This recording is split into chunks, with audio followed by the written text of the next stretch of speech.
welcome to the year 2013 and also the Milford Board of Selectmen meeting for January 7th. The first item that we have is the signing of the warrant. Move, Mr. Chairman. Second. Motion made and seconded. Any discussion? If not, all in favor? Any opposed? That's unanimous. We have meeting minutes for our meeting of December 19th. Motion, Mr. Chairman. Motion made. Second. Seconded. Any discussion? If not, all in favor? Any opposed? That too is unanimous. Citizen participation. Is there anyone in the audience not scheduled who would like to address the board? Okay, hearing nothing, we will move on to public hearings. And the first one that we have is with the Portuguese Club. And this is an application to change the manager from David Soares to Anna Pierce. And we have the Form 43. We have the petition for the change of license, changing the names of the manager. We have the town information sheet, basically indicating that the occupancy is 760 in the building. The restrooms are accessible. The town planner has no issues, as does the tax collector, the town treasurer, the fire chief, and the police chief. So with that, I will turn it over to you and whatever you want to add to it. I think that's pretty much, it based on the application. Unfortunately, Mr. David Soares, I mean, he's been the manager for a number of years. He has moved out of the area. He continues to be a member, but it has moved out of the area, so it's making it difficult for him to, take it on. So I've been asked to do it, so it's with pleasure that I take it, and I'll do the best that I can, to support the club and the members. Excellent. Very good. Thank you. Good. Dean, do you have any questions? No, no questions. Bill? No, I've known Anna, and she does a great job always down there, so I have complete faith. Okay, with that, I'll entertain a motion. Motion, Mr. Chairman. Second. Motion made and seconded. Any discussion? If not, all in favor? Any opposed? That's unanimous. Congratulations. Good luck. Good luck. Thank you. Yeah, good Thank you luck. very much. All righty. Thank you. And we'll see you soon in preparation for the Portuguese Be here before you know it, I guess. That's right. I don't know. Tough to think. planning. Talk about wishing our life away. Jeez. I know, that's July, man. So they'll come before that, right? Usually 3 or 4 months ahead of it. All right, we have some public hearings scheduled, but they're scheduled for 7:15. So why don't we move to some other things, and then we'll come back, Louis, and we can talk about these and give us an update as to where we are with these scheduled hearings. And I don't see town council here, so let's move on to the town administrator's report. Thank you, Mr. Chairman. Firstly, the monthly financial update as we enter the second half of FY13. Again, I'm pleased to report that all budgets under the jurisdiction of the board are on target. As an aside, the Finance Committee is meeting this Wednesday to begin discussion of the FY14 budget. I'd like to take a moment to inform the board that in the correspondence, I gave you a memo. It came to our attention on Which one is this, Lou? C1 Oh, okay. on Friday, December 7th. John Tian advised me of a project that was available with a deadline of following Wednesday, the 12th, for LED bulb replacements for our buildings. It was short notice, but I immediately met with Mike Mancini, our wiring inspector, John Erickson, the building commissioner, and Charlie Scaff, our maintenance supervisor, that morning to see if we could possibly complete an audit in that short a time and get the application for the grant in. I'd like to give each of the gentlemen credit. Mike Mancini led the effort and went to each building with Charlie Scaff, with John, police, fire chief, everybody pitched in. We submitted the application in time. The Department of Energy advised us, I believe, the next day or so that we had indeed qualified for the grant. We have not received the bulbs as of yet, but it was a nice effort on very short notice, and again, I wanted to thank those gentlemen publicly. Next, just a local aid reminder. Remind the board again that Governor Patrick has revealed that there was a $550 million shortfall in the FY13 budget. He's made cuts of $225 million in state agencies, which he's allowed to do, but he has now requested that the legislature approve $9 million in unrestricted local aid cuts. From what I've heard, talking to Representative Fernandez and a couple other people, there's a strong sentiment not to do this at this time. Our organization, the MMA, has expressed opposition to the plan. As you know, cities and towns have lost $416 million in local aid, or about 32% since 2009. So another hit at this time. Well, it's probably insignificant. It still hurts. So that's just an update on that. The Design Selection Committee, of which myself, Town Engineer Santora, and Building Commissioner Erickson are a part of, opened proposals last Thursday on January 3rd. We received 7 proposals, and we're now in the process of reviewing them and rating them. After we rate them, we're probably going to pick 3 or 4 companies to interview. Once you do that, and settling on a fee, we'll be prepared to make a recommendation to the board, hopefully at your next meeting. Finally, Louis, what project was that? I'm sorry, I missed it. we need a design selection committee for the roof for the police station. Okay. That's the piece I missed. Okay, thank you. I'm sorry. Back to one of our favorite subjects, the double pole issue. As you all recall, we discussed that again at one of our last meetings, and we had also discussed the prospect of inviting a commissioner in from the DPU to bring these people forward. I contacted Representative Fernandez the day after the meeting, and John not only contacted the DPU, but he also met with Joe Newman at National Grid and Joe Kozlowski at Verizon. And he met with them on more than one occasion.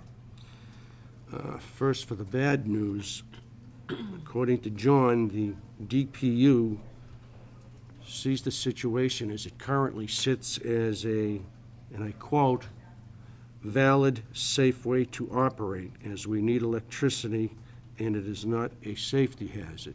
This is the DPU voice. So the prospect of a resolution from the DPU is almost non-existent.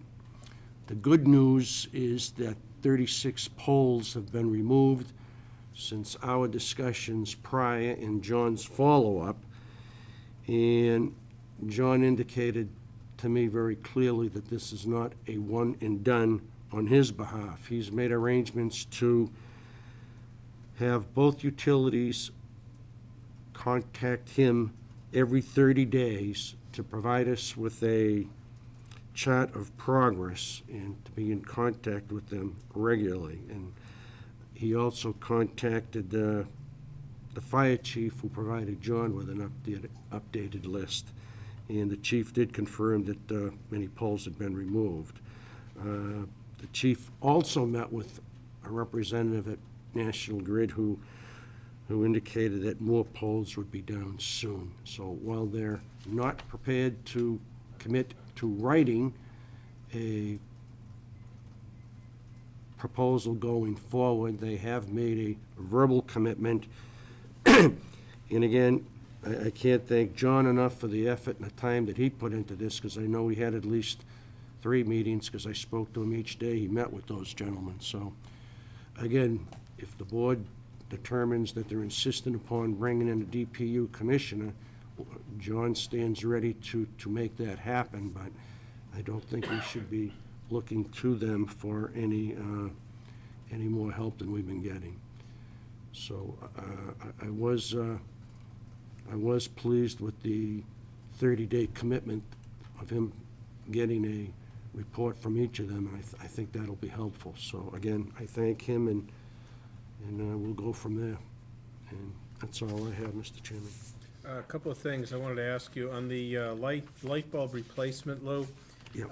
as I look through all of these applications, because they break it down by the buildings, Yep. it looks as though they're projecting a total annual savings of about $18,000. Is that your understanding? The first sheet totals about $6,400. And then the second one that deals with Memorial Hall, the police station, Yes, the sewer, okay, so that's, and again, not a lot of money, but well, it's enough money to put in our pocket as opposed to somebody else's. absolutely. No, it's great that you were able to take advantage of this on such short notice, so kudos to you, also Mike Mancini, and also John Tehan, and the Renewable Energy Committee for pointing this out, so that's a good job done. As far as the polls go, I spoke to Representative Fernandez about that, and, I hope he told you the same thing he told me. well, I think I talked to him before that, because I brought him up to speed as to where we were in the year 2010, and I'd sent him the report, that we had, as well as the most recent itemization from the fire department. And also, I did get a message at my office from the representative from National Grid, and he confirmed, I can't remember the guy's name, it's the fellow you deal with all the time. Oh, is it, Robert Russell? It's the name that you had brought Yeah, up, it's he's escaping me, our left a account, mess- our account rep. And he confirmed that, we're planning on doing the 30-plus polls, so, if that's the indication from John, from DPU, then I wouldn't advocate going any further with that. That's not gonna help us, and I don't wanna do anything that might alienate, DPU.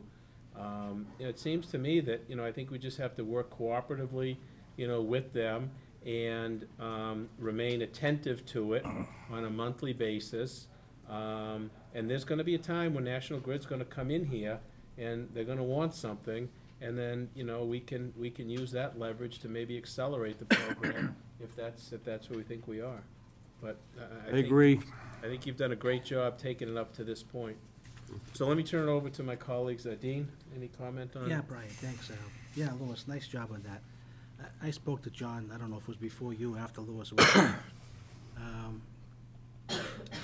My feeling was before this information tonight is that with this problem with the polls and all that, National Grid, I think anything we can do, I mean, maybe the meeting may be superfluous, maybe a bit wasted time, but I don't think it has to be done, this week or next week, but at some point, I wouldn't mind meeting with them just to show them that the, how we feel about it, the situation. Yes.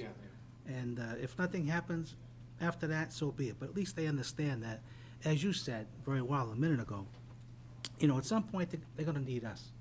And so I think they should understand this is very important as far as safety, as far as, children walking on the sidewalks, people with disabilities, wheelchair people moving on the sidewalk, and there are double poles in many situations.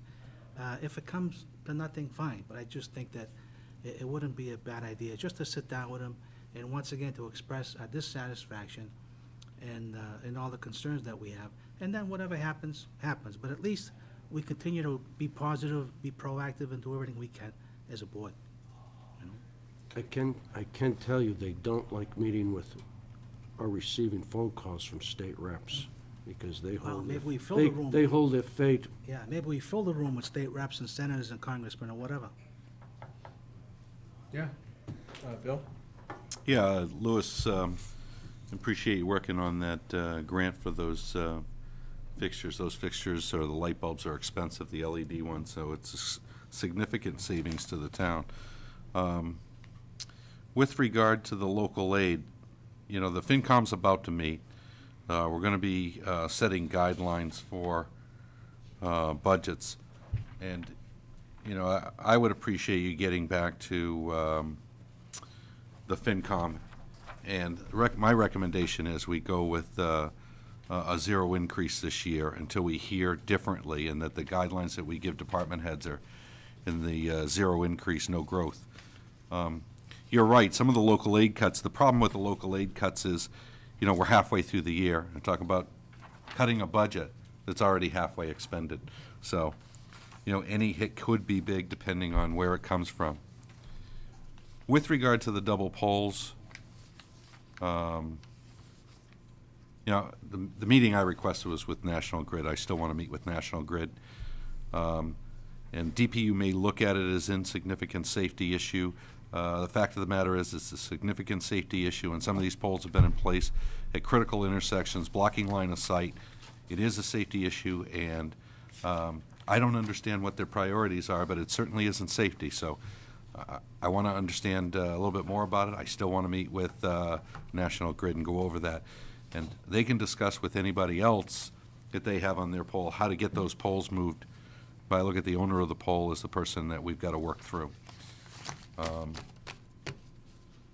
That's all I have, and I don't know if anybody else had any suggestions. I know this is on the backs of the town administrator report, but I'd like to see that guidance go to the FinCom with regard to 0%. I'd like to see it come from the selectmen right now, just so there's time before any budget cuts start. In reference to the National Grid, what I'd like to have you do is to get a listing of the 30-plus poles that they did address, and also ask them to give us a plan going forward for the next 30 days or 60 days, however they envision, as to what they target. And then we can take a look at that, and I think if we still want to meet with representatives from National Grid, then we can arrange it at that point. Mr. Chairman, I'd like to make a motion that we set up a meeting in the next couple of weeks. Because we've been talking about this a lot. I'm a little frustrated because we've asked for that meeting with National Grid. Well, the goal is to get poles down. And if at this point they've said, in fact, that they've taken 30 poles down, I mean, I'd like to see what that information is. Right, but we've gone over the math. I guess the point, my frustration is we've gone over the math. They're putting double poles up at a rate greater than they're taking them down. The math doesn't work. They're going to be, and have been, increasing the double poles and not taking them down at the same rate. The math is just simply frustrating me to no end. I don't know. I'd like to make a motion that we meet with National Grid, and that's the motion. Well, I'd like to just hold off on that a little bit until we get that information, but I'll put the motion out if there's a second.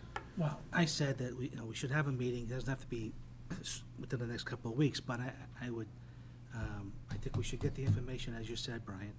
And then also, I think you should, continue to work with the administrator and set up a meeting as soon as we think that the meeting should be held. Whether it be 2 weeks, 3 weeks, whatever, but I think a meeting should be held in the near future. Okay. So request the information from National Grid, and also ask them for a meeting time that would be convenient for them. So okay. So is that motion seconded? I'm just curious if it was seconded and I think it was there was a seconded. vote. I think it was seconded in spirit. But, I mean, I have the consensus that the board would like to meet with National Grid, so let's do it. I'd like to get the information beforehand, so, hopefully we'll get that information, and then we can have a meeting with them. Okay? All right, we've got the public hearings now that were scheduled for 7:15, and, Lou, why don't you just run through these for me a little bit, because you've scheduled a number of these. Well, when we started, as you can see, we had 6 public hearings scheduled, 6 letters went out. Since the letter went out on December 20th, We have had 5 meetings, 5 individuals come in, pay their taxes. The only one on the agenda was Tyco Inc. that was not, and they came in on Friday, and that was cleared. The only remaining public hearing scheduled for this evening is with the Friendly Car Wash LLC. And I'm Okay. assuming Are the you from gentlemen... Friendly Car Wash? Oh, are okay, why don't you here. come on up? Sure, yeah, that's great. Yeah, this is fine, let me just find that paperwork, hold on. Oh, okay, so, are you Mr. Sheehan? I am. Oh, okay, great, okay. There's two. I'm Bob Sheehan. My brother Mike is one of the owners as well. Oh, okay, all right, sure. You know, we have your correspondence, which was sent to the tax collector, proposing to make payments towards the arrearages. So what would you like to add to that? I don't know if you know, but the tax collector did agree to that in terms of she liked the terms of the agreement. I think the one thing that I'd like to tell the board is that we have a healthy business. One of the reasons we kind of went astray is last year, my business is very seasonal, and last year with the lack of snow, typically January, February, March represents probably about 40% of my business, which I completely lost last year because of the lack of snow. We don't anticipate that this year. It doesn't, I mean, already I've already washed more cars in the first 7 days than I did the entire month of January last year. So, though I think what we set forth to the tax collector may look like an aggressive plan, it's based on a conservative budget that we have at Friendly Car Wash. So we're very confident that we can hit this number and before the end of the year be current with the town. Okay, great. Our town bylaw that governs this is Article 26, and Section 3 basically gives a mandatory opportunity to the business owner to enter into a payment agreement, which would then allow us to issue a certificate indicating the limitations to the license or permit, and the fact that the validity of the license is conditioned upon satisfactory compliance with the agreement. So certainly appreciate, you know, your situation, and also the fact that you've stepped forward and you know, proposed a plan to try to rectify this. So with that, I'll turn it over to the board. Yes, Mr. Chairman, I think with the letter that's signed off by Paula, I feel comfortable with this, and I think last year we were able to do something, and hopefully this year there'll be a lot of snow, so the business will be good January, February, right? I'm praying for it. I would be in favor of, Mr. Chairman. Okay, Bill? Yeah, I think this is not something that this board enjoys discussing with business owners. We certainly sympathize with business owners. At the same time, it's other business owners we hear from when businesses aren't paying their taxes and they make the newspaper or radio. I'm comfortable with the arrangement that you've worked out with Paula. You just have to know that you know, we schedule a lot of hearings with anticipation that some might be able to pay and some are going to make effort. But the only guidance I have is work with Paula, you know, meet the commitments that you've established, and we should all be in good shape. Great. And appreciate some of the difficulties in this economy. We see it in a variety of different ways, even in our home budgets, so we appreciate it. I'm supportive of Paula's arrangement with the business. Okay. Yeah. Excuse me, Mr. Chairman, just for clarification, there's one change, not a change, one thing you should be aware of, that Paula, when she goes into one of these agreements, she noted that if it's missed on a monthly basis, she'll have to immediately inform the board via correspondence, and something will have to be done. So what I was going to indicate to you is if there's some difficulty that you foresee in meeting this payment arrangement, contact the tax collector first. Okay. And just notify her, and then notice will come to us, because we don't want to do something that's unwarranted. And, you know, if in fact your conditions change, just let her know. Great. You know, and we can work with that. Super. Okay? All right. Should be just fine. You know, it's aggressive, but with a used car license with oil change, and if the weather cooperates, we should. Yeah, I mean, we're here, you know, we want you to succeed, I know you do. obviously, so we want to do whatever we can to help you go forward, you know. There's been a car wash there for It's a good a business. long time, and, you know, it's a good business for the town. Great. So if there are any problems you're gonna have, just communicate it, and we can work around that. Great. Okay, so we need a motion. Motion, Mr. Chairman, good luck. Motion made to approve the payment plan as proposed. I'll second. And it's seconded, also to issue a certificate indicating the plan on the face of the permit. Any further discussion? If not, all in favor? Any opposed? That's unanimous. Thank you. Good luck. Appreciate it. Good Thank you. luck. Good Appreciate luck. it. Thank you. All right, so Louis, can we just run through, okay, so the Fund Zone Milford LLC, they paid all of FY '12 taxes? Yes, Okay, and FY '13 is still outstanding? right, and they're working on, they've got an agreement, I guess they're gonna continue making $2,000 payments. Okay, Campo's Auto Detailing and Accessories, They- same, yeah, Same thing. okay.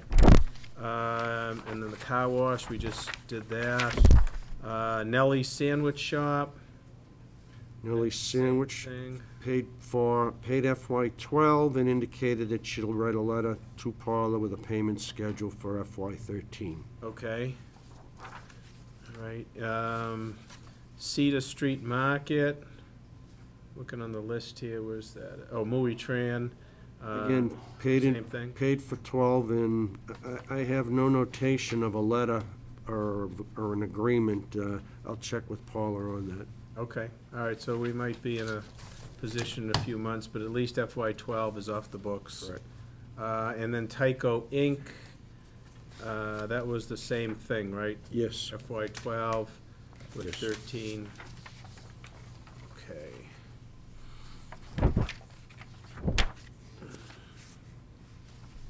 All right,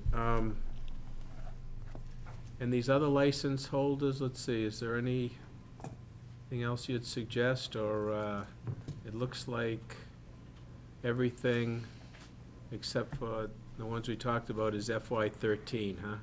Yep. Everything else is all cleaned up for FY Yeah, '12? we cleaned 12. Okay, all right, good. Good work, thank you. Moving on, we have an appointment with town council. Jerry, step right up. Hi, Jerry. How are you? Happy New Year to you. I don't know if we already have this, and I think we should Yes. set of regulations.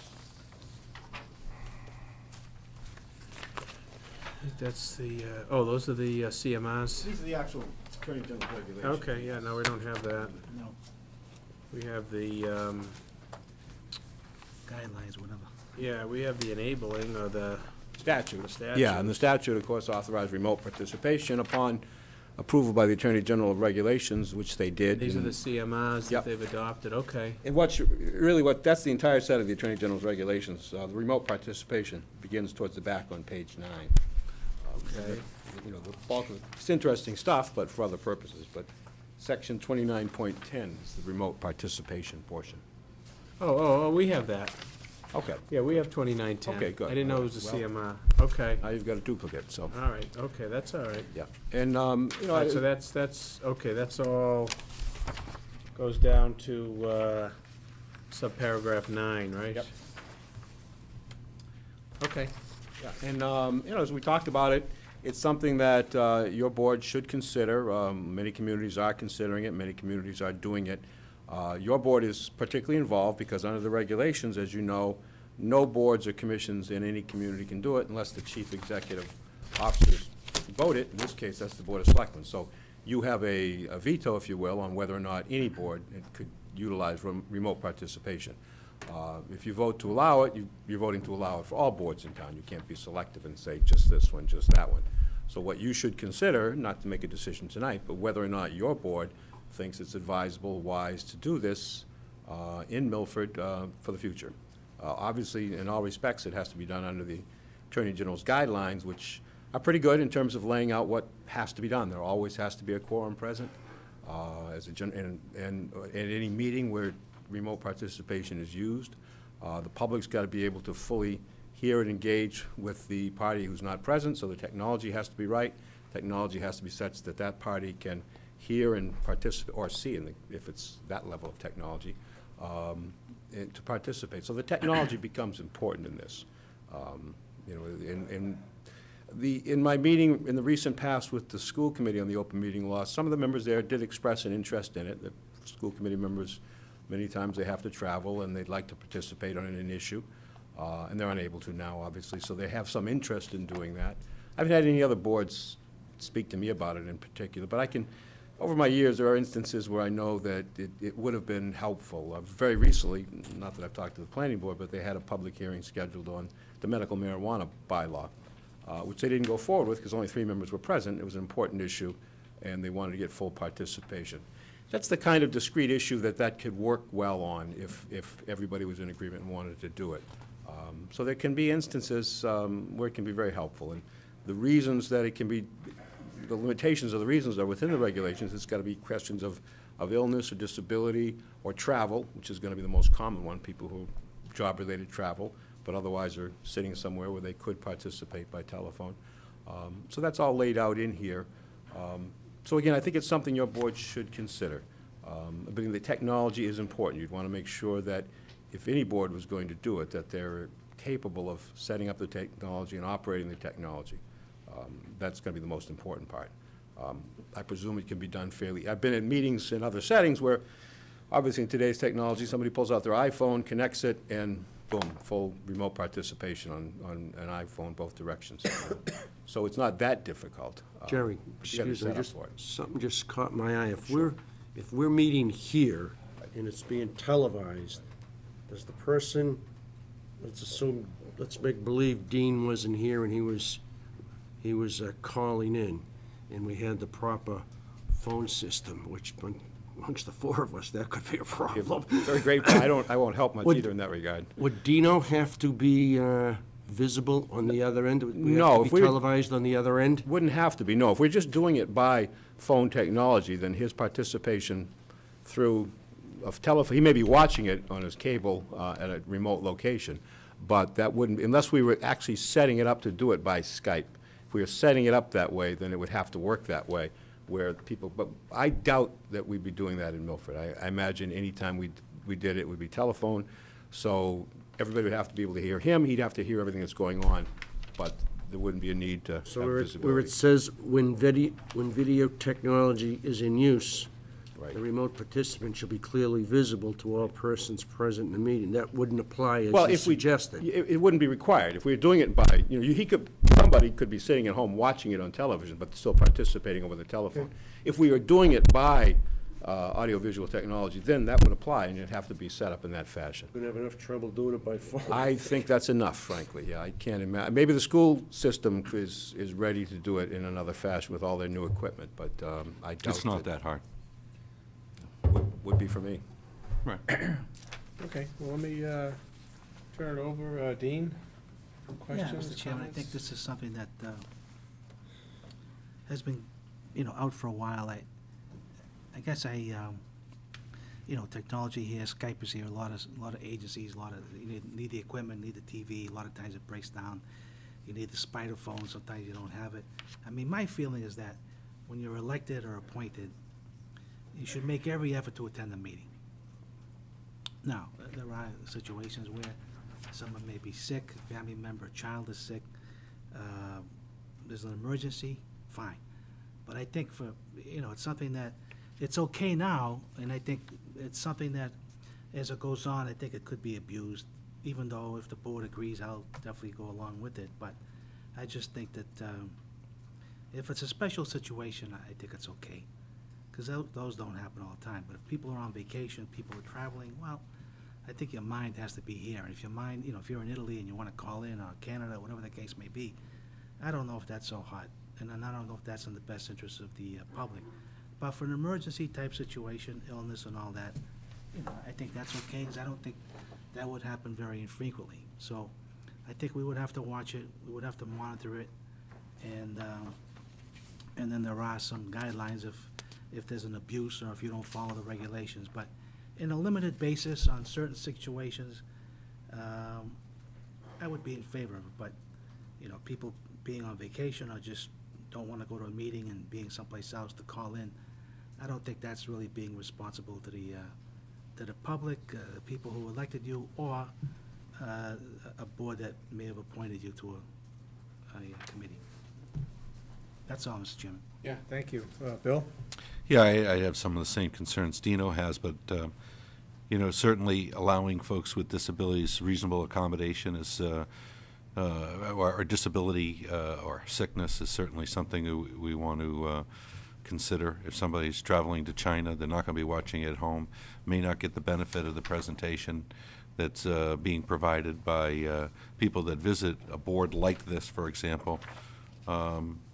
So I think it takes an awful lot of thought to do it well, and I think an implementation plan and some thought to technology.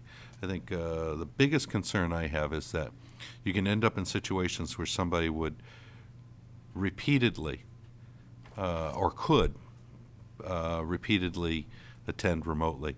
And so the Attorney General's frequently asked questions and guidelines outside of what exists in the law provides that this board could set limits to that in terms of number of consecutive meetings, where they can also put greater guidance on what constitutes an emergency. So the example that the Attorney General's office used, if somebody ends up in an emergency situation with child care and can't leave that child, they're able to do it.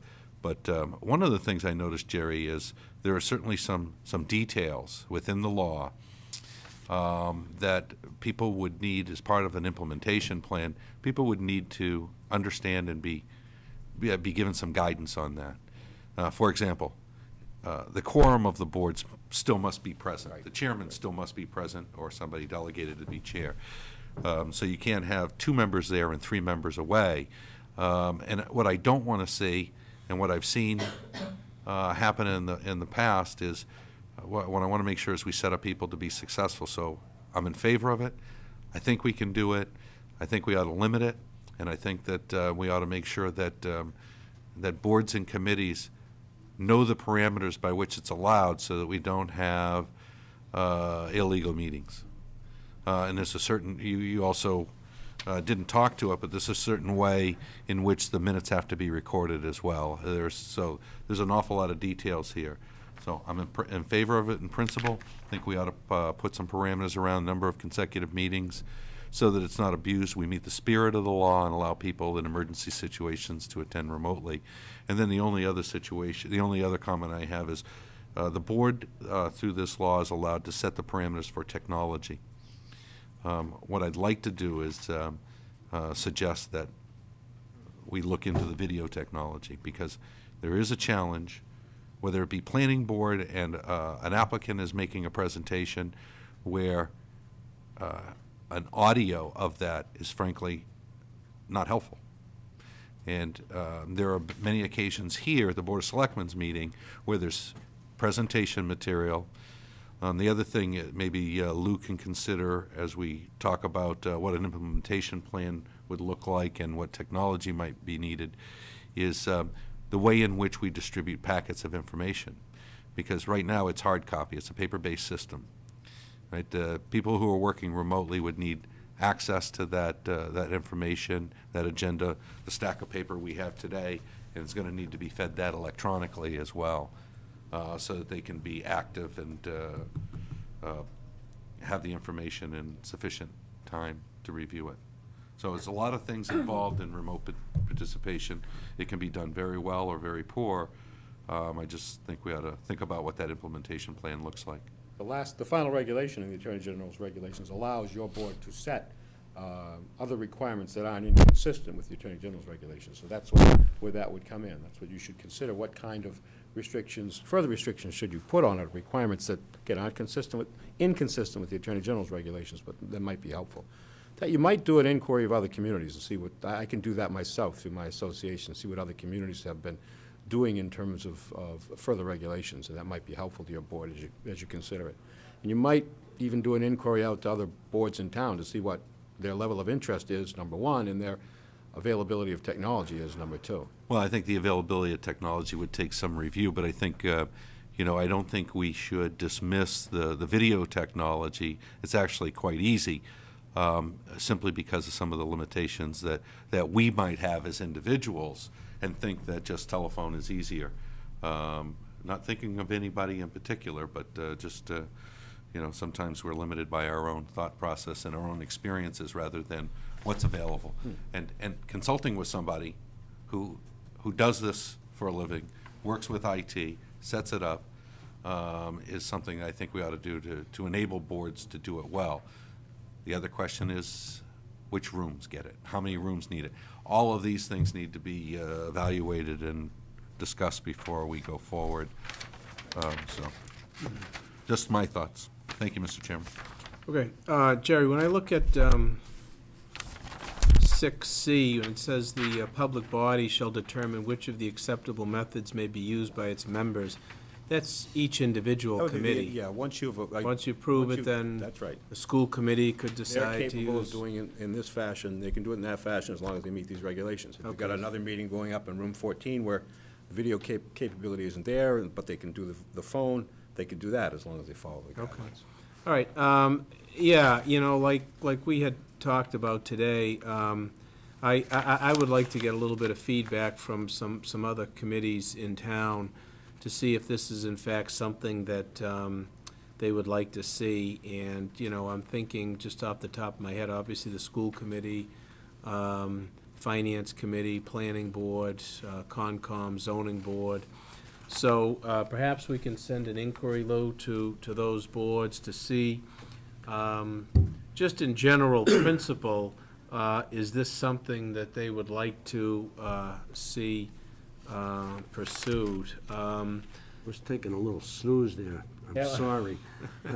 School committee, planning board, FinCom, Yeah, ZBA.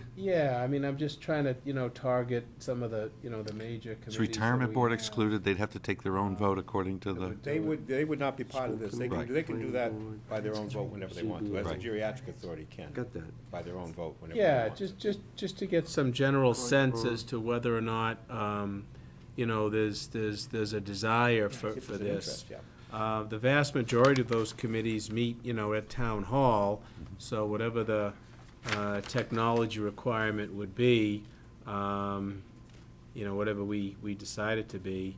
and by the way, just for point of reference, as long as you have wireless capability, internet capability, you have video capability. Right now, it doesn't take hard wires to get that done, so. But you'd have to have it set up so that it could be. It's the you got screen the or monitor. The screen and the Absolutely. monitor set up in both correct. directions. That That's would be correct. the difficult part. They tell me there's pictures on phones now, so maybe we could use that. Something Yeah, like we that. do all kinds You of heard that things. somewhere? I heard that. There's all Somebody kinds. told me Heard that. that. Yeah, that's the other, that's the other part of the equation, what kind of technology at what cost? Yeah. Yeah. So, Part of it, let's maybe take it one step at a time. Let's get some feedback in general principles. If everybody comes back and says, no, we think it's a crazy idea, we don't want to do it, then I wouldn't, pursue it. But if we get a positive response, well, then I think the burden's on us to try to flesh out some of these issues and come up with a policy going forward. I'll see what I can find out for other communities, what they're doing in terms of setting additional regulations that might be helpful to you, too. Okay. All right. That's it? I think that's it, Jerry. Jerry, I read a couple, I think Wellesley and Hopkinton use it a lot. I think they're. Do they use it? Yeah. pretty advanced. I know the few area communities do. I know Franklin adopted it Yeah. Did they? also, Jerry, so maybe Jeff can. Yeah, we'll see what they did. Yeah, it's a sign of the times, and when you look at the categories, it's pretty self-explanatory, really, personal illness, personal disability, emergency, military service, or geographic distance. So, the categories are fairly limited, and certainly don't seem unreasonable. But let's get some feedback from everybody, see if it's something that they think is a good idea, and then we can go forward. Makes Or sense. not, depending on what we Yeah, you're get. right. Yeah, there's no interest. Yeah. Well, I'll let you know what I find out. All right, All right. Jerry, thank you. Thank you. Okay, moving on, we have a report from the town administrator from DG Clean Power LLC on the net metering proposal. From the package that we had received on Friday, I asked Lou to do a comparative with the two vendors that we have talked to, DG Clean Power LLC and Prince Lobel Renewables. So with that, Lou, why don't you kind of run through your memo and also what you came up with on the spreadsheet, and tell us what you think we need to know on this. All right, we've been going back and forth on these proposals, and since your meeting of the November 5th, at which time Joe Fitzpatrick made the net metering presentation, I've been trying to get additional information to help us and to help you in your decision making. I spoke to Tim Rowan at National Grid, Mr. Fitzpatrick on multiple occasions, Jeff Nutting, the Franklin Town Administrator, Ted Kozak, the Northbridge, Mass. Town Manager. And it's particularly important on Northbridge because they're currently engaged in discussions with DGCP also. I believe Northbridge is purchasing 2 million kilowatts from them. The town of Franklin also entered into an agreement that was recently in the newspaper with Kearsarge Energy, and that agreement will apparently offset 10% of its energy costs for the next 20 years, and they have an additional plan to go forward with more for that. During the course of your discussion, we also understood that it was a 20-year commitment, and it was suggested that rather than going through a town meeting or a special town meeting just for that, we raised the prospect of a 5-year contract with them at this time, with a commitment from the board to seek approval at the upcoming annual town meeting for a 15-year span. Mr. Fitzpatrick informed me on January 3rd that request had been approved. So again, that negates the need for a special town meeting this winter. Town Council Moody, who has left, has been going back and forth with the contract with Con Ed officials, and they seem to have agreed to most of our requests. And Jerry has assured me that numerous changes have been made to ensure that our interests are protected.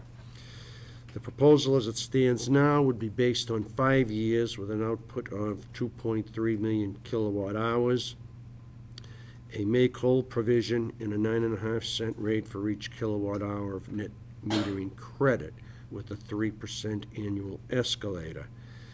I enclosed a new copy of a proposal for you from Mr. Fitzpatrick. And again, from that, you can see that the agreement is based on 23% of our consumption, which projects to a yearly savings of $93,000 and $3.3 million over 20 years. I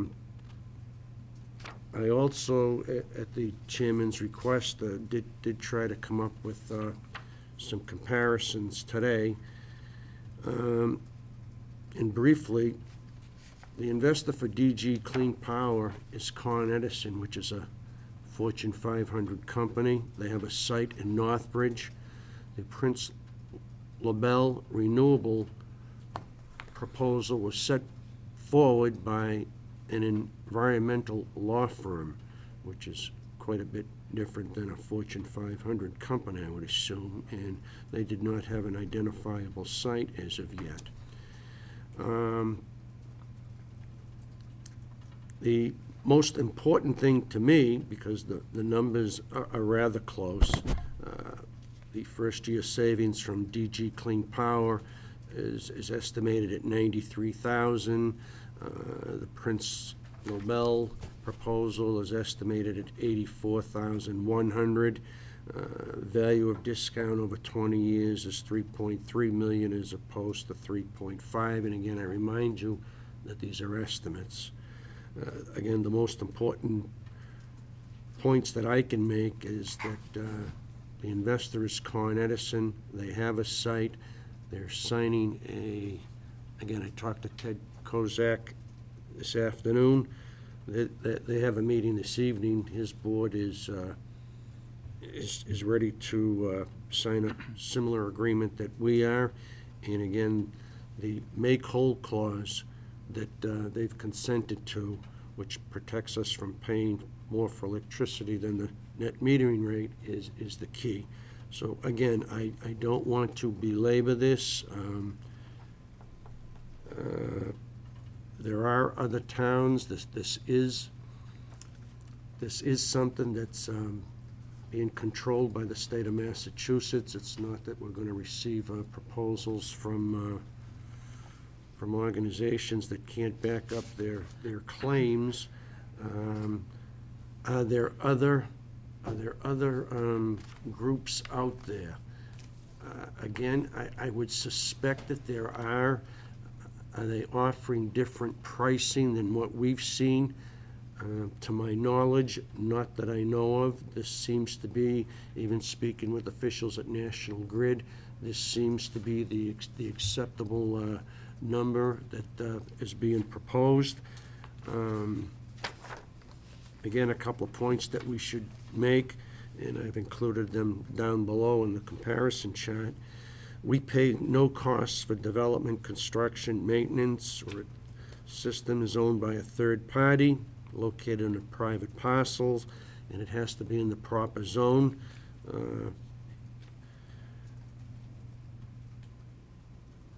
We receive the credits as a reduction on our bills.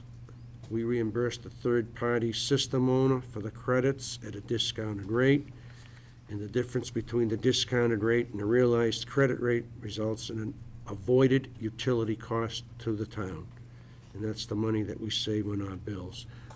Going forward, down the line, projecting 15, 10 years, could other proposals be out there that we're unaware of? I'm sure there would have to be.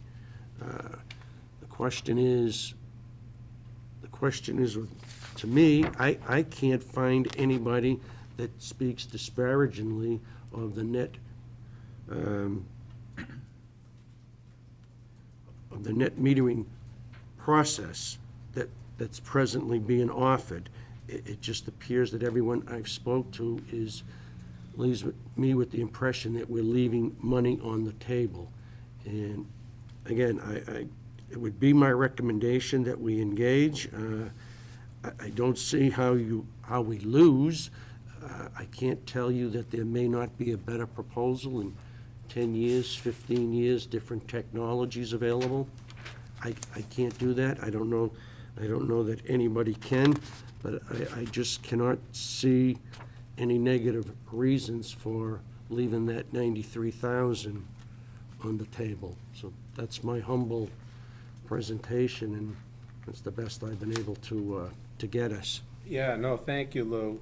So of the two vendors that we investigated, the DG Clean Power and the Prince Lobel, and your grid kind of indicates that clearly the DG Clean Power is the better deal.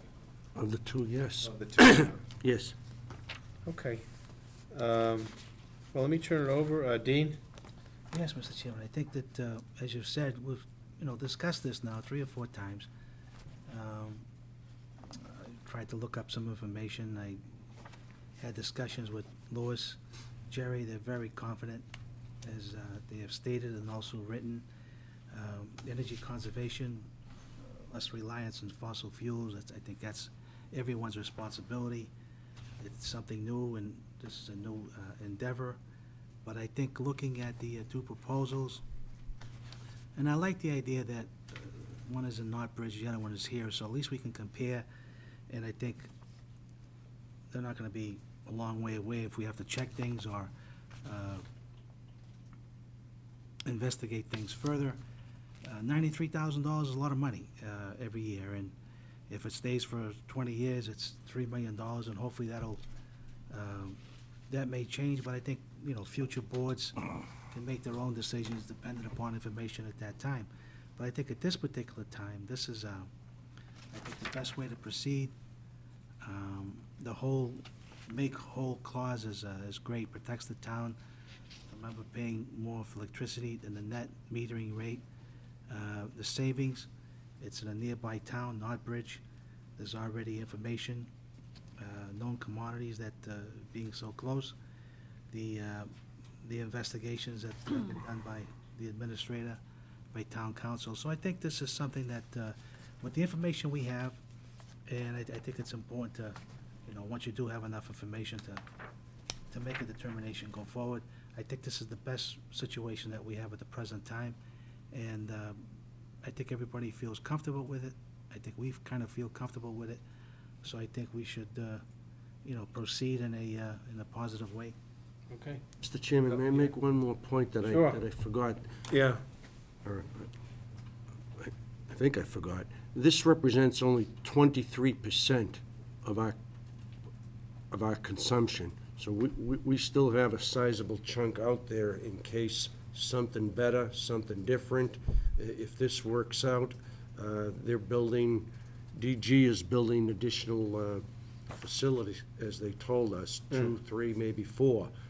There may be better deals there or not, but we still have an ample supply, the majority of our supply actually, to take advantage of another proposal. You may end up down the line, or different boards may end up down the line with different deals on different parts of our capacity.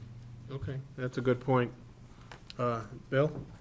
Yeah, Louis, when did they say they'd be ready to pick up 23% of our load, do you know? I believe they did. I believe it's this summer. Okay.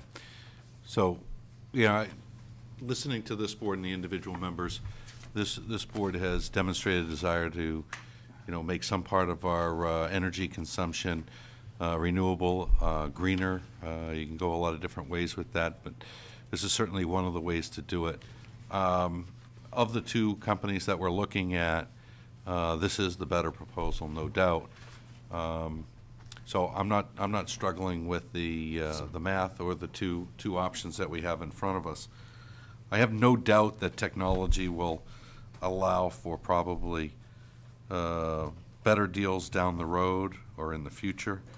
But that doesn't mean that we should leave, $93,000 in the first year on the table. So I'm comfortable with going forward. I like your recommendation, Louis. I appreciate the information you provided. If others want to study it further, I'm willing to listen, but I'm ready to go. Yeah, and I think we should also point out that the Renewable Energy Committee reviewed both of these proposals as well, and pointed out that the DG Clean proposal includes the make-whole clause, which would protect the town from ever paying more for electricity than the net metering rate.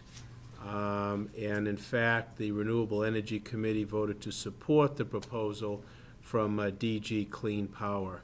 And John T. and his group were very, very helpful on this in this process as well. So I concur. I think that we have a sufficient level of information at this point to make an informed decision, and I would agree with the recommendation that DG Clean Power LLC is the better choice. So Motion, Mr. Chairman.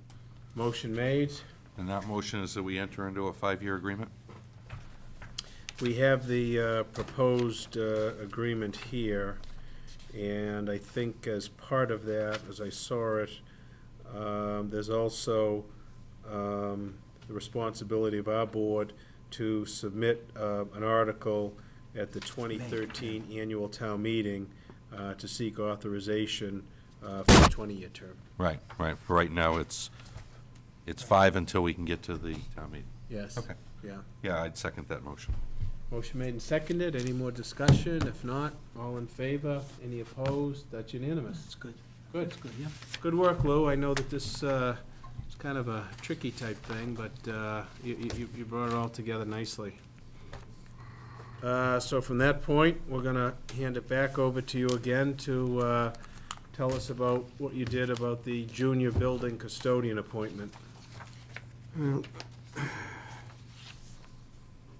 All right, the position of junior building custodian was advertised in the town crier on November 23rd. Notice was also sent to MRC and Milford TV. 28 job descriptions were distributed, and we had 26 individuals return it. On Monday, December 17th, Charlie Scaff and myself interviewed 5 candidates. I'd be remiss that if I didn't report that the entire 5 candidates were well qualified and experienced. I wish we had opportunities to offer more, but unfortunately we don't. Charlie and I did agree, though, based on the prior experience as a custodian as well as related job experience, that Lester G. Simmons has the necessary skills and background to support his recommendation.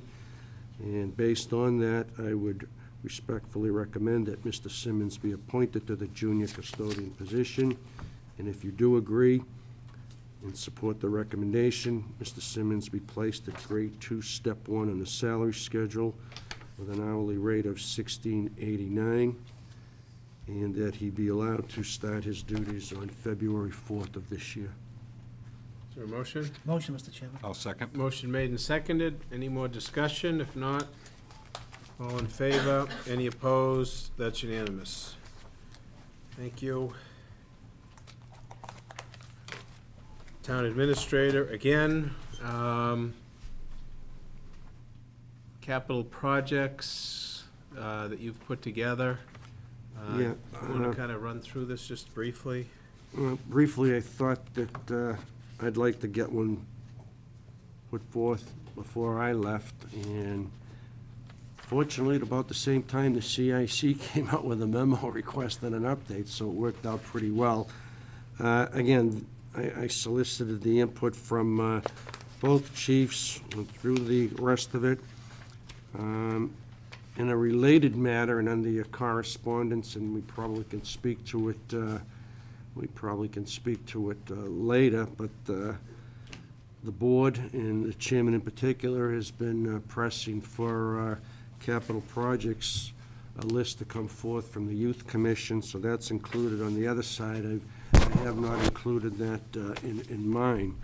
But again, mine is the 5- and 10-year projects, as we've discussed before. The 5 are more apropos, the 10s are more of a wish list than something that is going to change. I think we've included everything. Obviously, if the board members wish to add, subtract, we can still do that. I think I've thought of everything. I could have missed something. I know we've got capital projects right now that, just as an update, you're aware of what we're doing with the police station roof. We have the window project that will be moving forward. And again, in my estimation, the other thing that's of paramount importance that came about a little bit of a surprise, as I've told you, is the town hall roof. So I think that's our priority upcoming. I'll have a report very shortly on the 2 projects that we're closing out. Hopefully, you'll be able to go to an upcoming annual town meeting and seek a transfer, probably with the funds left over from the painting project, to perhaps do the roof on this building. So that may work out nicely there. But this is what I have at the moment, Mr. Chairman. Yeah, so you've got the town hall roof listed as number 1, and then also the Louisa Lake parking expansion. Right, because the board did indicate that. Yeah, and I think It's a that's a very priority. important project, which we should try to do as soon as we can. And then you've incorporated the priorities from the fire chief and also the police chief. Okay, Dean? No, just, it's pretty exhaustive. Yeah. A lot of needed projects, and we should just, take it under advisement for now, anyway. Bill? Yeah, no, I appreciate all this information being pulled together. This should be extremely helpful to capital and the FinCom planning. Louis, I just didn't see anything on the Memorial Hall. And where that's. What are we doing there? What's that? What, Is it nothing, who puts together the capital plan for the Memorial Hall? I would. Okay. No needs? We seem to be in very good shape at that building.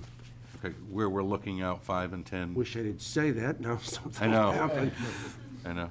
Okay, so But right the answer now- is it's not an omission, but it's a, Correct. things are, okay. I mean, something may indeed, and I'm sure now that you said it, but, I know. you know, something may come up, but that building is, we take good care of it, you know, it was Being very well renovated. maintained It's and- well maintained and Yeah. not a lot of painting and such outside, so that's good. Yeah. Maybe we could meet with the chiefs as well on some of this. You know, one of the questions I had is specifically, I know this is a couple of years out, but it goes by fast, is the Birch Street Station drill and tower rehab where the firemen train, and that's a $300,000 cost. I'll be talking with Chief Toohey to see, you know, just get his thoughts on how much of that training facility cost and rehab can be borne by other communities who also use it, because that's a significant expense to the community, maybe through our shared use of training facilities. It shouldn't be a requirement that every town build a fire tower, right, and go through that type of expense, but maybe we can share that cost. But I do appreciate you pulling this together. Also, because you brought it up, Lou, and I looked over at the youth center capital plan, I'd like to have you send, as we had discussed today, correspondence to the director indicating that they really need to revisit the feasibility study that the town has done, because all of these issues are addressed in a comprehensive fashion of renovation for that building through the feasibility study. So I'd ask the Youth Commission and also the director to relook at these and incorporate one or more aspects from the feasibility study in a short and long-range renovation to that building. And if there's anything else that you see that needs to be added or whatever, it's a fluid list, just get it into to Lou. Another one, Lou, the clerk in the accountant's office.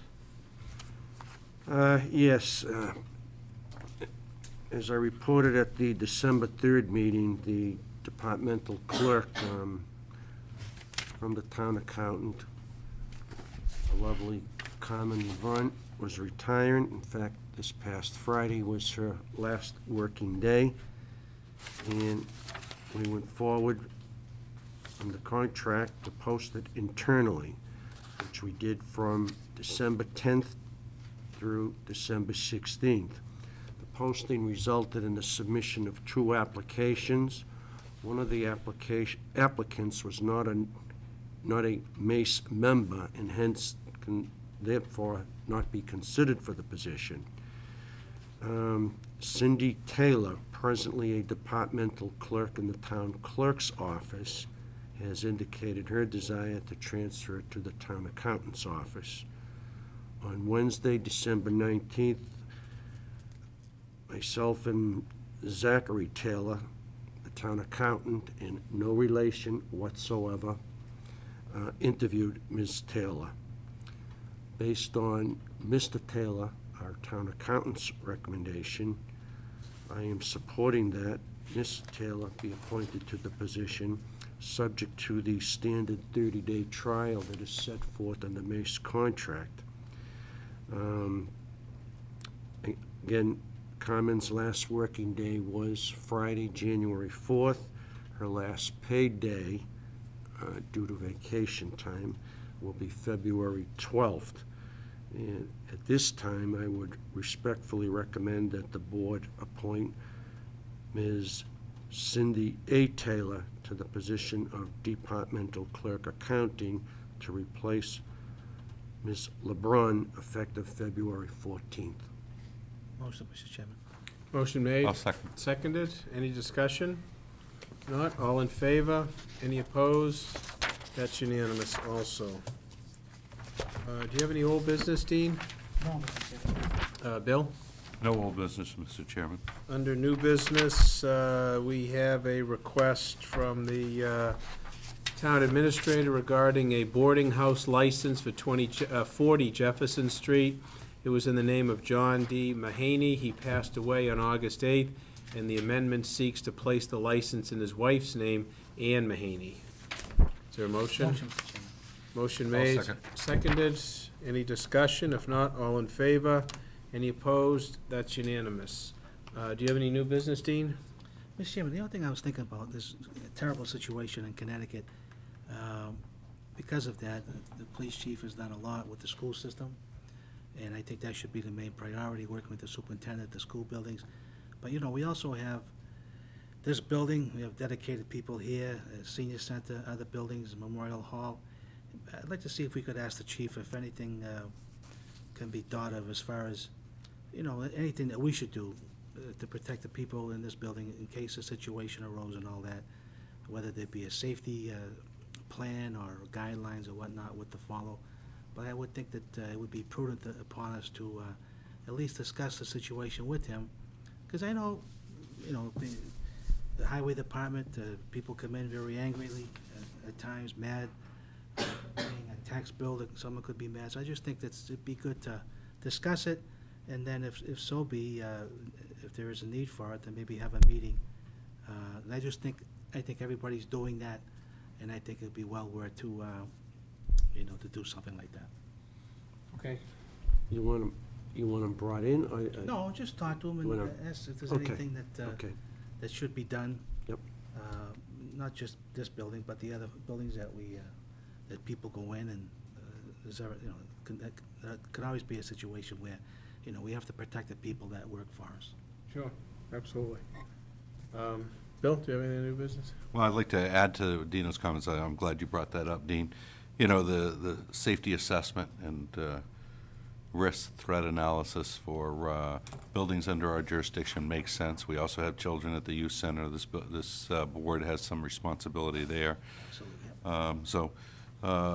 Additionally, people will possibly consider town hall target, and so, you know, the extent to which we can provide our employees with a secure environment is important. The ability to have rapid response and maybe some training for employees as well. Schools are drilling on it, and maybe town halls, libraries, and youth centers ought to be thinking about those types of things as well. But, you know, I'd like to add to that those comments, and maybe we get the assessment of all the buildings and what else we could do. And the only thing I don't want to do in that response, I'd like to work with council on how we manage receiving that information, because when it comes to safety and security, maybe we look at, and I'll go through the chair now, maybe we look at that discussion in an executive session, and maybe it's appropriate, and maybe it's not. We can go through council. But it's not something that you want to... that is appropriate. Yeah, it by the does way. feel like it That to me. That does fall under that. It does feel like it to me too, Louis, and it doesn't seem like, you know, if we have weaknesses, it's something that we want to necessarily broadcast to people who have ideas that aren't rational. So I just wanted to add to Dino's, and I thank him for bringing it up. The only other thing I had to bring up under new business, and I know it's new business and semi-old business, is, you know, after attending the DPU hearing on the water rate discussions, one of the things that became clear to me, and it's not a startling revelation, it's not new information, but the fact that it's clear to me that the Milford Water Company has lost the confidence of this community. There were an awful lot of people there that spoke on the topic, didn't speak highly of their performance. There are an awful lot of issues that we've worked through, and what I'd like this board to begin to consider I've heard it a lot, and I happen to be in favor of it, is the process by which, not to interfere with the current DPU hearing and rate increases, but begin a process where we look at possibly acquiring the Milford Water Company and start to have discussions. I know that can take months to years sometimes, and there's never a good time to start the process. I know we're in a rate increase now, but I think now is as good a time as any to begin that process and to begin to see what valuation there is, and maybe put together a group of people that can help us. And I'd start with council laying out, at least I'm requesting that through this board, the council give us a map or a process by which we would have to follow in order to do that, at least some of the recommendations, so that we're compliant with the laws. Okay. Yeah, I think we really need to have a discussion with town council on that, particularly in light of the pending DPU action. So let me just leave it at that, because I have had conversation with them about that, and So have I, yeah. let's just hold on that while that action is pending. Okay, is there any other new business? No other new business, Mr. Chairman. All right. We do have a permit to request from the Milford High School cheerleaders to raise money for their high school cheer competition in Florida, which is March 29th and 30th. They're looking to hold cans at Oliva's Market, Hickey's Wine and Liquors, the Post Office, Honeydew, and Dunkin' Donuts, January 12th, 13th, 19th, and the 20th, and February 2nd and 3rd.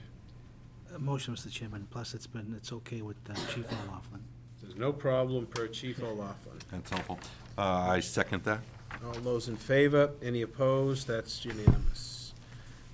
We got a series of reports which we had requested regarding technology, and I found those very interesting. It starts with a report from Leonard Beaudry, our technology officer, which was interesting and enlightening.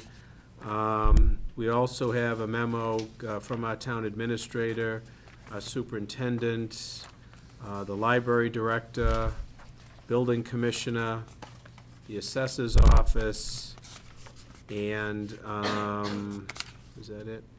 And also planning and engineering, and the tax collector, and the police, town accountant as well. So it's a very comprehensive package, and I think it sheds an interesting light on this town's approach to technology. It seems as though, and I don't want to use the word disorganized, but it's certainly decentralized, and there's different areas of attention. I find it curious that the library apparently doesn't get any IT support. The police department is using a grant program. You know, we have a high school teacher and students providing support as well. Mr. Beaudry, I think, is doing a good job, but he's dealing with some issues that he was left with from the prior director, and it's quite scattered and just inconsistent to me in terms of the dealings of our technology. And you know, there's no question that, you know, the use of technology has proliferated greatly just in the last few years. It's no longer a novelty. It's an absolute essential to have high quality technological equipment, and I think this town does in a lot of areas. What troubles me is I don't know if we're doing the best job that we can do, and I don't know who's able to tell me that because of the precise nature of the business, and also the vast amount of equipment and issues that the various town departments present. So, you know, I'm not really a big fan of consultants, but I think this situation here really cries out for an independent, outside consultant to come in and give us a top-to-bottom review of the technology that we have in our town right now, how we are using it, and what kind of plan that we ought to put forth, both in personnel and resources, going forward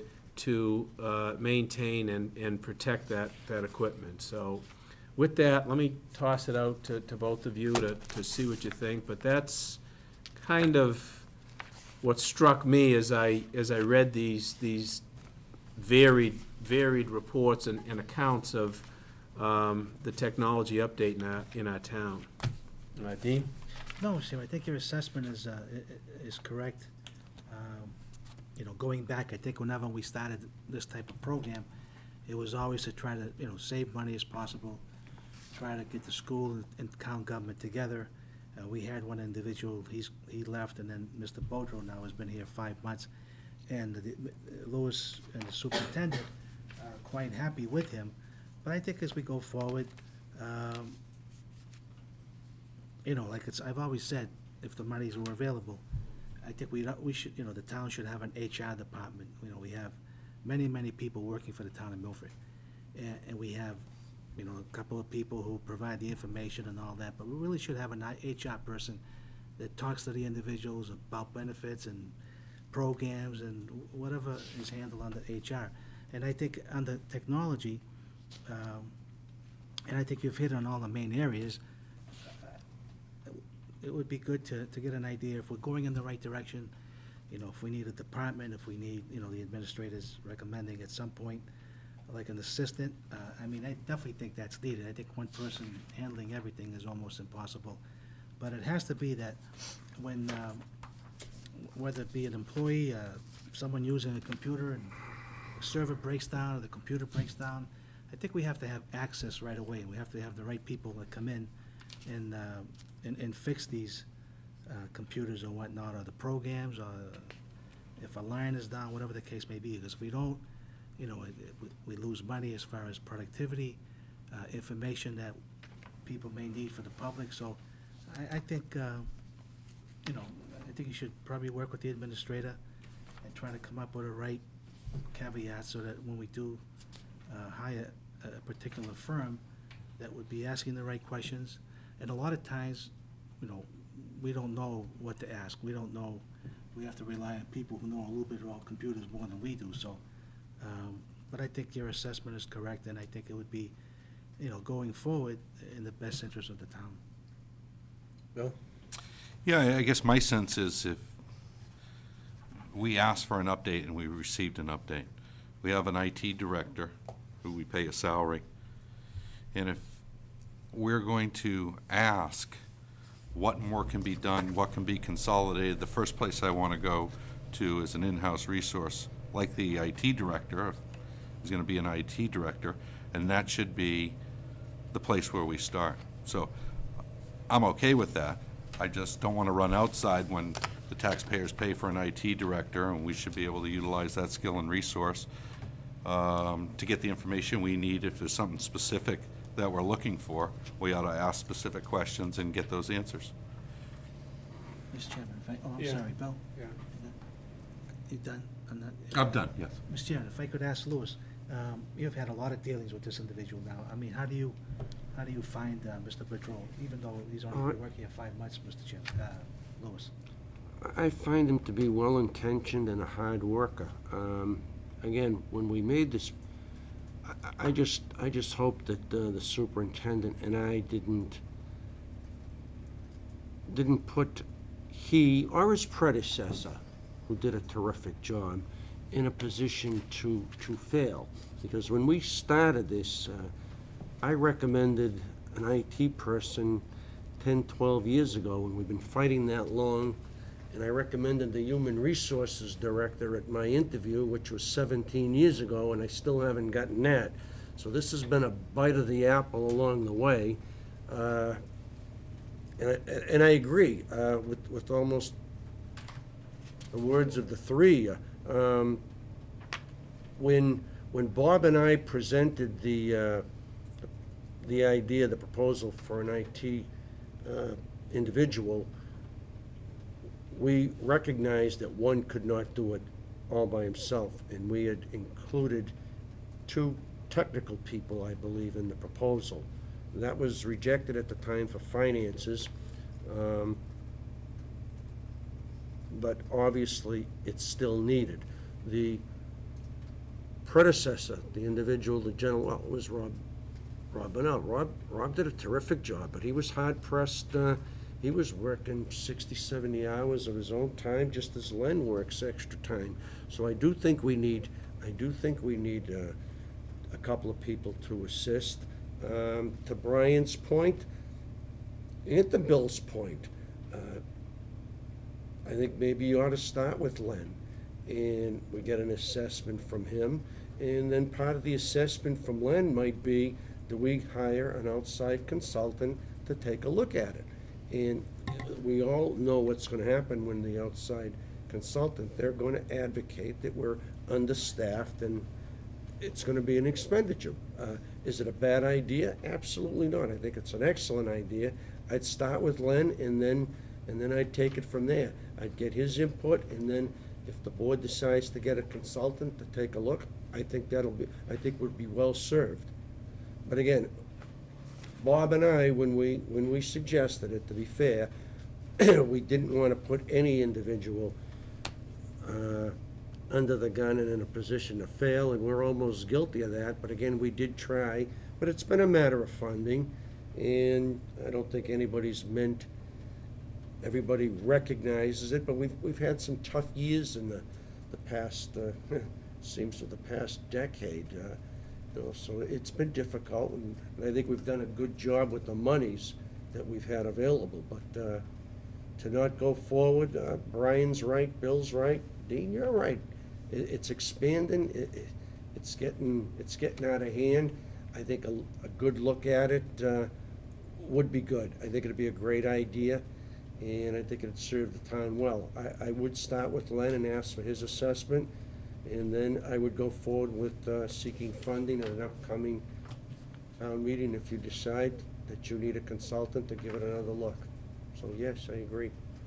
I don't have any problem getting an assessment from Mr. Beaudry. The difficulty I see with that is I read his report, it looks as though he's, basically a Mr. Fix-It, and he's like a one-armed paper hanger at this point, just, running from spot to spot to spot. And I think when you're in that kind of a situation... That's a darn good description of what it is, Brian. I know that, and when you're in that situation, you really can't see the forest for the trees. And what I'm talking about is an overall comprehensive plan about the entire town, your school department, police, fires, municipal, and I don't know that, this individual has the time or the ability to, to try to do that. So that's why I suggest, to get an outside consultant, not someone who wants to, sell us computers or sell us services, but, draw up a tight RFP as to what we're looking at, and have someone come in, similar to what was done to the police department many, many years ago, and, get a look at the big picture. But it's just such a fast-growing aspect and such an important aspect of the town's operation, and I certainly don't feel qualified to try to map out a plan or even consider a plan. And quite frankly, I don't know of too many town employees that would have the expertise to do so as well. So that's why I toss it out here. Clearly, something's got to be done, because the direction we're going in right now is scattered, and I don't think that it's going to allow the town to progress at the rate we ought to. So, I'm glad to defer to the pleasure of the board. you know, if you want to get an assessment from Mr. Beaudry, that would be fine. That would be a good place to start. Would you allow me to have a conversation with the superintendent and see if, I'm sure he's gonna concur, and maybe he'll co-sponsor an article with the board for an upcoming town meeting.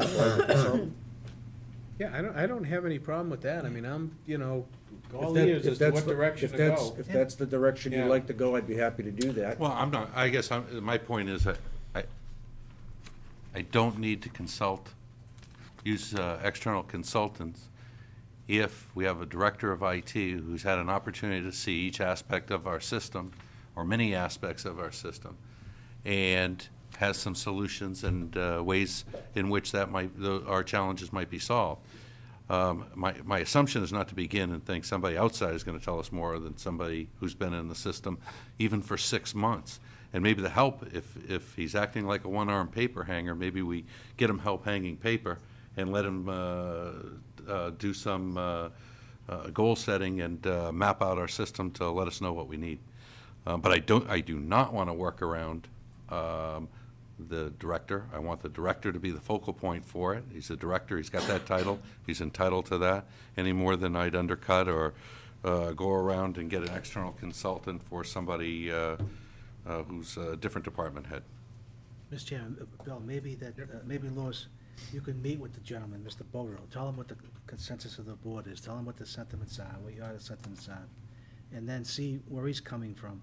And he may be able to give you some, you know, valuable input on how to proceed here, and he might even agree that we probably need something. But I would say, out of respect, talk to him first, and then bring back the information. I'll do whatever the board wishes. Yeah, this is not, I don't want this to seem as some sort of way to undermine him or try to discredit him. What I'm talking about is to try to help the individual to go forward for a plan that makes sense for the town. You know, if in fact he's able to do that, you know, that's fine. But, you know, to dispel that and to say, well, we'll just hire more people, you know, to me is not responsible, because we don't have a clear sense as to what the problem is and what the solution ought to be. So, I mean, if you're talking about Agree. requesting a proposal from him Yes. in terms of a long-term plan, then that's fine. And I'll be willing to take a look at it and see what he comes back with. He may even recommend that we should take it at the next step, as your suggestion. Yeah, he may or may not, but I mean, I think, you know, these reports to us are enough of a red flag that we need to get cohesion in this area. That's really what I'm saying. So, why don't we contact Mr. Beaudry, ask Lou to provide us his assessment with the state of technology in the town right now, what he sees as a plan going forward, and what resources he needs, and I'm talking hardware, software, personnel, the town needs to commit to. And I want all departments to be considered, the police, the library, you know, it's gotta be town-wide. So let's see what comes back, and then we can take the next step forward. Sure. All right, the next thing we have is some unfortunate news from Epson's affiliate Biomeasure, and they're requesting a decertification of the TIF agreement that town meeting had approved in May 2012. Motion, Mr. Chairman. Motion made and seconded. Any discussion? If not, all those in favor? Any opposed? That's unanimous. Now, Louis, the existing TIF is still in place, correct, with Biomeasure? Well, there's one TIF. Yes. When the original one, this one was, the new one was combined with it, correct? Well, I think this one superseded that one, so now we go back. Superseded it, yes. So the, Yeah, combined, superseded, okay, yes. this- and that one called for the $10,000 payments per year. Yes. And I'm not sure if they made it last year. The last record I have showing is June of 2011. We'll check on So if you that. can follow up on Yep.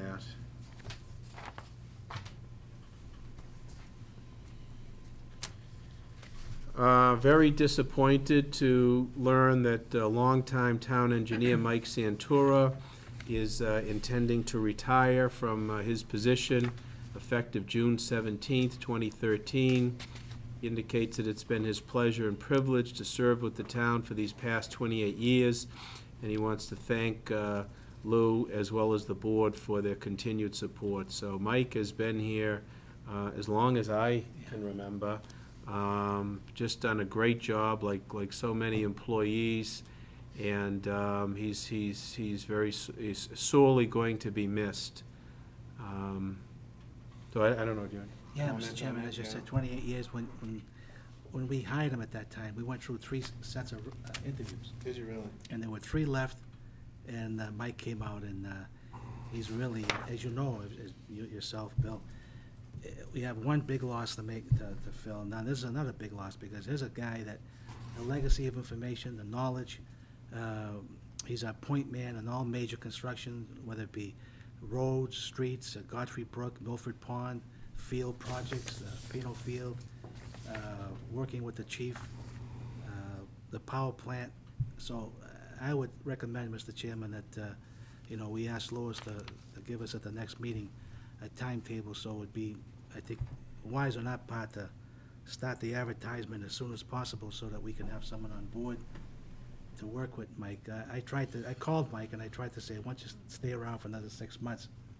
And he said, no, I've talked to my wife, I have some things going on that I want to complete and fulfill, so that's a big loss, and it's gonna be very difficult to fill Mike's shoes. No question about it. Bill? Yeah, Dino listed everything that, I was thinking of, and the only thing that I could think of in addition to that is Mike's tribal knowledge on issues like stormwater management. Right. We lose the institutional knowledge of individuals who have been with us and done such a great job, such as Mike. And I agree with Dean's comments that we want to get some, it's optimum if we get this timetable established such that there could be overlap. So if for nothing else, those plans are reviewed, person knows where to find them, and gets to take some notes on each of the projects that are ongoing. Mike's experience with the state, with the local contractors is invaluable, and the department head. So, while I wish him well, I'm immediately concerned, as Dino and Brian have said. So, if we can get that timetable to overlap and get an updated job description, that'd be great. Well, That's what I asked. Lou I to have an put together. updated job description for you. I'm gonna get the job description out so we can take a look at that, and any ideas or questions you have, you can bring that to Lou's attention. Now, Yeah, just, go ahead. I don't know how, again, I don't know how you want to proceed on this, how quickly you want, if you want to speed it up, you want to slow it down. But just for your information, if you wanted to speed it up, the Beacon, again, is published, it'll be out February 1st. The ad deadline is January 18th. We don't have a meeting before that, do we? Where are we at? So if we wanna- Yeah. Yeah, if we We'll wanna do probably it. have to target the March. If you want to go publication. March, you can go Yeah. March. I can draw one up on a March deadline. Yeah, he's got a, is his, well, maybe, let me ask this. June 17th, is that his, No, he has vacation days. That's okay. He'll be leaving in May. okay, well, that's I significant. believe he has 30 days. All right, so it'd be about May 17th, more or less. Yeah. Okay. But he Well, even if we advertise it in March, that'll still give us, Plus, he also said, Mr. Chairman, Bill, that he would, this is his second home. I mean, he's worked here for a long time. He would do everything that he could to assist us sure, in the assimilation of the new person, sure. working with Louis to. Why don't we to get target our plans. next meeting to put together the time frame going forward? Sometimes, Mr. Chairman, as you talked about the technology program, I think we try to, watch the dollars. I think we try to save monies whenever possible. When you look at the town of Franklin, they have 8 people in the engineering department. 8, now, Franklin's a little bit larger than Milford, but they have 8 people. Mike is it. They have Mike, we have the town planner, and we have a secretary. So, I mean, it's getting, the buck, most, out of a dollar, I mean, we're doing that, but, I mean, the town of Franklin has 7 or 8 people, so just when you look at that, I mean, it's amazing how well Michael's done. He's done a great job for the town, there's no question about it, like, you know, I mean, my memory goes back to him when we worked on the Draper Park Veterans Monument. I mean, he took that project under his wing like it was personal, and to him it was. And in fact, I remember he was out in the field when they were forming the concrete foundation with his shirt off, pulling 2x4s and forms and making sure that the concrete foundation that goes down 4 feet was perfectly aligned. So, you know, it just, I mean, it's difficult to get that level of commitment from individuals. And Mike certainly did that. So, like I said, he's going to be sorely missed, but let's work together on a time frame and take a look at the job description. If there's anything we need to tweak, we can do it, so we can go forward on that at our next meeting. And we have notice from the police chief that he has appointed Officer Antonio Tony Dinas and Officer Paulo Paul Pinto. Mr. Dinas lives in Milford.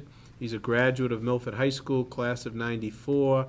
He served as a full-time public safety dispatcher with the police department from '02 to '06, and also as a part-time dispatcher from '06 to '12.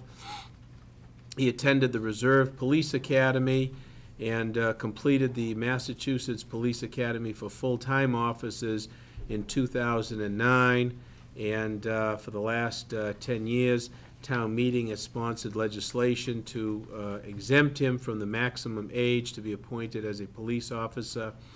He most recently served as an officer at Framingham State University and also at the Southborough Police Department and the town of Millville. He is fluent in English, Portuguese, and Spanish. Mr. Pinto also lives in the town of Milford with his wife and 2 sons, graduating from Milford High School class of 2001. He attended Worcester State University, earned a BS in criminal justice. He served as a public safety dispatcher with the police department from '06 to '09, and he also completed the police academy for full-time officers in '08. He was appointed as a full-time police officer in '09 with the Westboro Police Department, and he is certified as an EMT. He is fluent in English, Portuguese, and Spanish, so it looks as though the chief has brought on 2 good additions for the department. And Louis, if you get a chance, if you could schedule a meeting for them to come in, and the board can welcome them and talk to them. Mr. Chairman, I think that, you know, the chief's been here close to, I think, 11, 12 years now, done a great job with diversity. Don't say too much, we'll get a retirement from him too. No, all right, okay. As far as diversity training, working with us and all that, and I'm glad these individuals are from Milford. I think it's good to have diversity. I think some officers were hired not from Milford, but I think going forward, we have a lot of qualified men and women in the town of Milford, and hopefully the trend will be that the majority of people that we hire will be from Milford if they're qualified, pass the test, because I think it's most important to do that. But I'm glad he's hired these individuals, and I think we have like 6 officers now who speak either Spanish or Portuguese, so I think we've gone a long way. That's great. Bill, do you have a comment on that? Or? No, I'm impressed with the individuals, look forward to meeting them, and wish them a lot of luck. Okay, moving along, we've gotten notice from the firefighters that they intend to bargain. So we'll provide that to town council and get started on that process. We also have a disclosure by Mike Santora indicating that he's on the designer selection committee for the replacement of the roof at the Milford Police Station. One of the architects submitting a proposal, Boston Bay Architects, lists Rome and Guarasino as a sub-consultant for structural engineering, and one of the principals at that firm is Reginald Room II, who is Mike's brother-in-law. Do Do we need to take any action on this, Lou, or just? No, no action, no vote. I'll provide it to the town clerk. Okay. And he feels that he can perform his official duties objectively and fairly, which I certainly agree with him well on that. Under correspondence, I think most of these we've covered.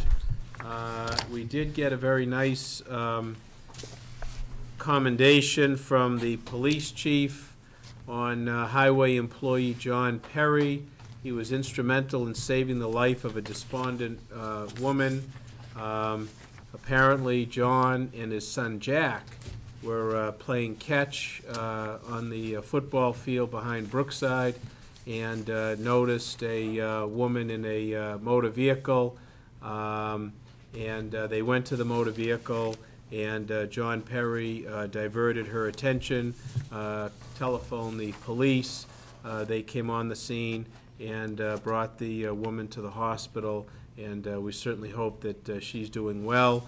And we want to thank John Perry, as well as his son Jack, for the great act of citizenship. Mr. Chairman, I mean, it's definitely quite an act that he performed there. We saved someone's life, we should probably have him come in for a citation, you know? Recognition from the board. If you'd like to do that. Sure. Yeah. Yeah, I think it's worthwhile. I think anytime that somebody takes time out, sees something odd, acts upon it, and then with the result being that, in the chief's words, no doubt save somebody's life, it's certainly worthwhile of a citation. Invite them in, Lou, and But I invite Jack in also. make sure Jack comes in as well. Absolutely.